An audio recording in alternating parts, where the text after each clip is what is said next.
ایک سانپ نے ایک مرغی کو ڈس لیا۔ زہر اس کے جسم کو جلا رہا تھا۔ مرغی نے اپنی پناہ گاہ یعنی مرغی خانے میں پناہ لینے کی کوشش کی، لیکن دوسری مرغیوں نے اسے نکال دینا بہتر سمجھا تاکہ زہر ان میں نہ پھیل جائے۔ مرغی لنگڑاتے ہوئے چلی گئی، زہر کے درد سے زیادہ اندر کی تکلیف سے روتی ہوئی۔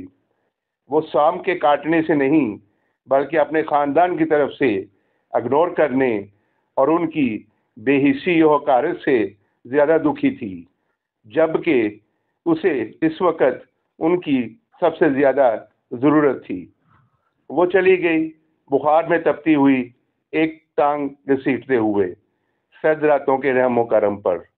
ہر قدم پر ایک آنسو گرتا۔ مرغی خانے میں موجود دوسری مرغیاں اسے دور جاتے دیکھتی رہیں اور اسے افق میں گم ہوتا دیکھ کر کچھ نے کہا، جانے دو، وہ ہم سے دور جا کر مر جائے گی۔ اور جب وہ مرغی آخر کار افق کی وسط میں گم ہو گئی تو سب نے یقین کر لیا کہ وہ مر چکی ہے۔ کچھ نے تو آسمان کی طرف دیکھا، گدھوں کو اڑتا دیکھنے کی امید میں۔ وقت گزرتا گیا۔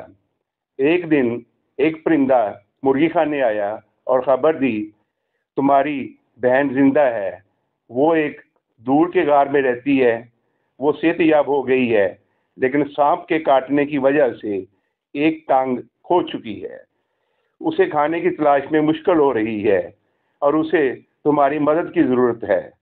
خاموشی چھا گئی اور پھر بہانے شروع ہو گئے، میں نہیں جا سکتی، میں انڈے دے رہی ہوں، میں نہیں جا سکتی، میں دانہ ڈھونڈ رہی ہوں، میں نہیں جا سکتی، مجھے اپنے بچوں کی دیکھ بھال کرنی ہے۔ ایک ایک کر کے سب نے انکار کر دیا۔ پرندہ بغیر کسی مدد کے غار کی طرف لوٹ گیا۔ پھر وقت گزرتا گیا۔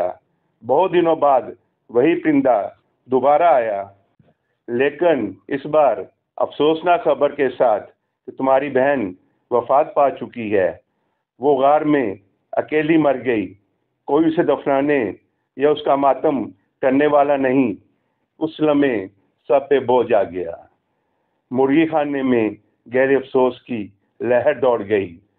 انڈے دینے والی مرغیاں رک گئی، دانہ ڈھونڈنے والوں نے بیج چھوڑ دیے، بچوں کی دیکھ بھال کرنے والی مرغیوں نے بچوں کو ایک لمحے کے لیے بھلا دیا، پچھتاوے نے کسی بھی زہر سے زیادہ تکلیف دی۔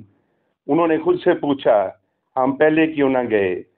اور بغیر فاصلہ دیکھے راستے کو ناپے سب غار کی طرف روانہ ہو گئے، روتے اور افسوس کرتے ہوئے۔ اب ان کے پاس اسے دیکھنے کی وجہ تھی، لیکن بہت دیر ہو چکی تھی۔ جب وہ غار میں پہنچے تو انہیں مرغی نہیں ملی، صرف ایک خط ملا جس میں لکھا تھا، زندگی میں اکثر لوگ آپ کی مدد کے لیے سڑک پار نہیں کرتے، لیکن آپ کو دفنانے کے لیے دنیا عبور کر لیتے ہیں، اور جنازوں پر زیادہ تر آنسو درد کے نہیں بلکہ پچھتاوے اور شرمندگی کے ہوتے ہیں۔ اس سے ہمیں سبق ملتا ہے، دوسروں کی زندگی میں ان کے مشکل وقت میں مدد کریں، کہیں ایسا نہ ہو کہ بعد میں پچھتاوا رہ جائے۔ اسی کے ساتھ آپ سے اجازت چاہتا ہوں، اپنا خیال رکھیے گا اور اس ناچیز کو دعاؤں میں یاد رکھیے گا۔ اللہ نگہبان۔